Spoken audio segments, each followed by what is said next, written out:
Welcome to What Not to Do. I'm Kyle Schmitz, and this is episode 24. You know what? His first son is a competitive cup stacker. Second son is a flag rugby terror. Furry son contributes to domestic entropy, and his wife is a nurse practitioner and sage. But Mark Cumicek, you know what he does? He builds dreams. You're going to love this episode. Stay tuned. We'll be right back.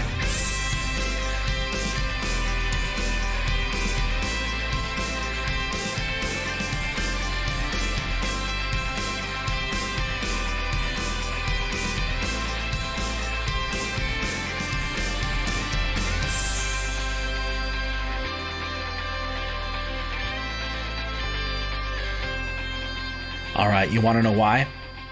Well, I'll tell you why. My why is to use my presence and my prose to inspire you to go all in on you so that you live a legacy worth leaving. Again, to use my presence and my prose to inspire you to go all in on you so that you live a legacy worth leaving. And I want to inspire 1 billion people to live a legacy worth leaving by 2030. That's 10 years. That's 100 million people per year. So let's go. Join me in this mission to help equip the world for success and inspire 1 billion people to live a legacy worth leaving. All right. So Copper State, we're rocking the upper room. We headed north upstairs. I've got Mark Cumicek with me. Am I pronouncing that right? Cumicek. You got it. Awesome. Man, welcome. Thank you. Yeah. So, funny enough, Mark and I was it with Justin Seidel? I don't remember who you were meeting with. Who was I sitting down with? Maybe I've got Justin on the mind because that's whose episode released today, which is so fun. But anyway, I was doing what I do at Copper State, and lo and behold, Mark was a table over. And we were going to... he was going to try to snag me. Got a phone call, couldn't, was intrigued by the conversation, heard the questions, and then I think you reached out to me on LinkedIn? Yes, because I went back home then after I left here, back in my home office, and went to LinkedIn, and all of a sudden, lo and behold, a contact of mine liked your post from the podcast that morning. I can't get away from it. Yeah, I can't. There's something that's telling me I should reach out to this guy. Well, man, I'm glad you did. I'm so pumped. I'm so pumped to hear your story, to get to know you. And I think it's fun because, like, you and I, we haven't even talked aside from a few LinkedIn messages. Mm-hmm. And that's some of just, like, what I call Kyle style. I just love this. Like, sometimes I know a lot of folks do podcasts where they get all the questions in advance. Mm-hmm. They're in a studio, whatever it might be. This is quite different. I do kind of, walk you through right before you press record. Right. People are going to ask, or if you hear some of the other podcasts, you kind of have a feel. But man, it's just gonna be fun, unscripted, unprompted, and I'm blessed. Let's go. It's gonna be a blast to get to know you, man. But more importantly, what are you drinking? Coffee with cream, always straight up dark roast with cream. Dark roast, come on, all right. That's right. Heavy cream? Pretty much. Half? Yeah. Okay. I go pretty heavy. Nice. Either heavy whipping cream or half and half. Yeah, I love me. No skim for me. So I'm usually a black coffee guy too. All right. I've had enough this morning, which it's so I don't drink coffee for the pick me up. The caffeine doesn't necessarily affect me in that way. But so I could drink a pot of coffee before bed and sleep like a baby. Maybe the day will come when I'm gonna be eating those words. But I'm running a little frou-frou. I've got a breve latte, so it's made up with half and half. Yes. It keeps the beard thick. Which is there you go. Nice. I like that. I'll have to try that sometime. Yeah. Gotta thicken mine up. So, Mark, you'll probably share this with your network. People in the community might know you. Our worlds overlap just a little bit. But there's probably a lot of folks that are in here who have no idea what you do. I didn't even properly introduce you, and that's intentional. So, and I would love to just hear from you in your words. Who are you? Where do you hail from? What do you love to do? What don't you love to do? Yeah, right. And just a bit about what it is that you do today. All right, cool. I'll start with the most important thing. I'm a husband of a wonderful woman named Jenny. There you go. She's a nurse practitioner over at Bell & Health. She picked up the pink shirt, didn't she? Yeah, possibly had something to do with it. Yeah. The salmon-colored shirt, yes.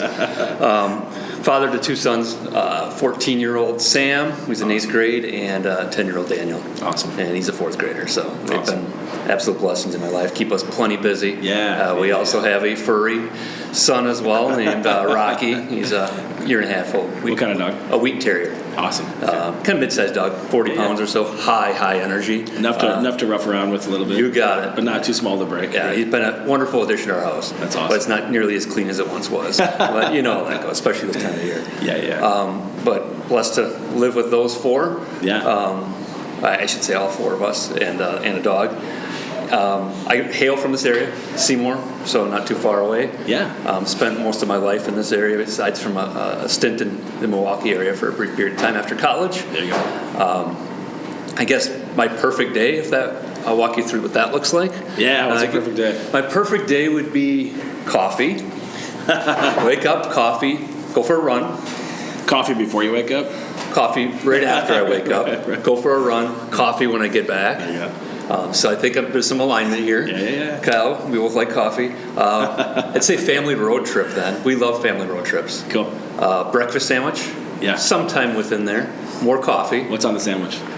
Sausage, egg, cheese. There you go. Okay. Yeah. English muffin, biscuit. Depends on the day. No bacon, huh? No bacon. I'm a sausage guy. All right, fair enough. So I love breakfast sandwiches. I definitely have affinity towards breakfast sandwiches and coffee.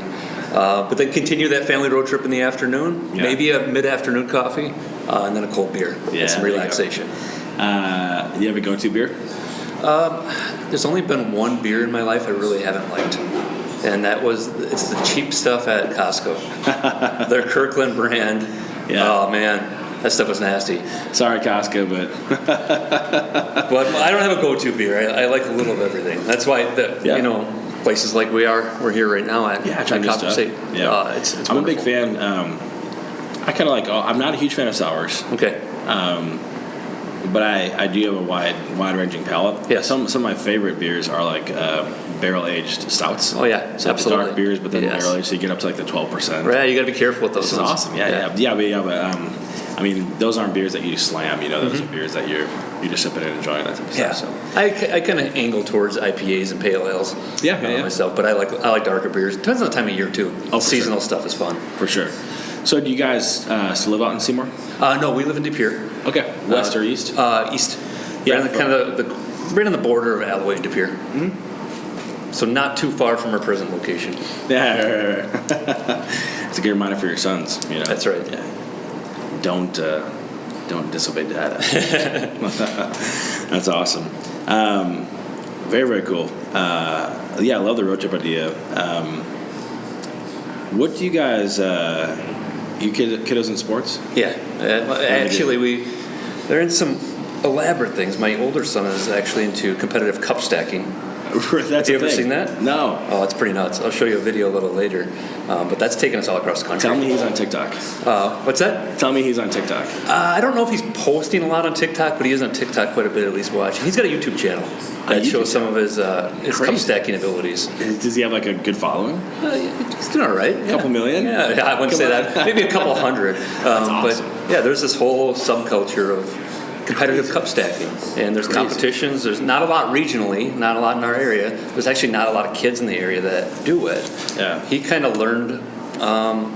They had a brief segment in gym class on competitive cup stacking, and then he, was interested in it and wanted some for Christmas one year. We got the cups, and they, like anything else, they sat for a long time.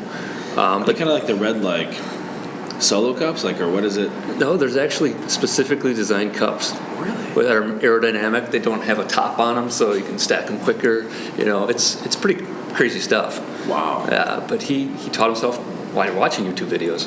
Wow. So it's been a unique thing for him.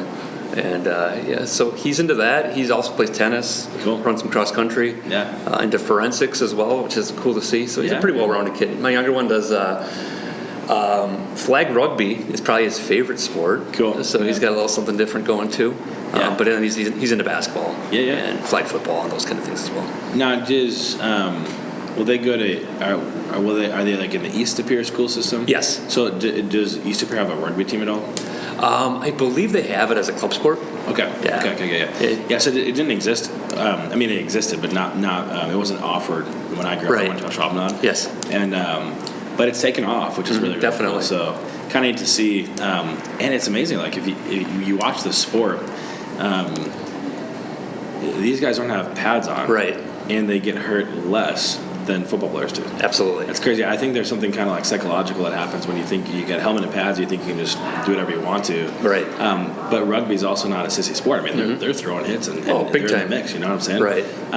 So it's amazing that you can have that kind of intensity and action and contact, but you can do it in a way that isn't going to destroy your body. Exactly. Yeah, I spent some time in Australia. Yeah, okay. In college, so I was exposed to rugby. Awesome. Did you play it? A little bit, a little pick me up here and there, pick up games, and it was interesting. It was fun. It was fun to get to know the game and understand it a little bit, and go see some professional games as well. Yeah. But to your point on the injury level, you hit differently though too. Yeah. Because you don't have a helmet on. Right. You don't have all those pads on, so you take a different approach. Like you said, it's just as aggressive, but it's a different kind of tackling and all that stuff. Yeah, very, very interesting. And so this is your second son. He's into flag rugby. That's right. That's awesome, man. So much fun. And how did you and your wife meet? We met in college. Okay. Actually, her roommate graduated from high school with me. Yeah. So over the years, I was at St. Norbert, she was at UWGB. Okay. We just ended up at common gatherings and the like, and one thing leads to another. And actually, we got to know each other before, I mentioned that Australia trip. Yeah. Before then, and then I went away for 6 months. I came back, and about a month later, one of my good friends said, "Hey, you should call that Jenny girl." Yeah. I'm like, "Yeah, I probably should." Yeah, I probably should. So we rekindled from there. And the rest is history, as they say. The rest is history. Yeah, that's right. And how long have you been married now? 17. That's awesome, man. Congratulations. Thank you, man. That's so cool. So you're helping people build dreams, you're helping dreams come true. You got it. That's a short way to say it, but I would love to hear more from your perspective, how you kind of got to where you are today. Mm-hmm. And then a little bit more tactically or practically, what exactly do you actually do? Right. Why don't I start with that one, if that's okay with you? Yeah, absolutely. You know what I mean when I say every organization has an employee engagement issue to varying degrees.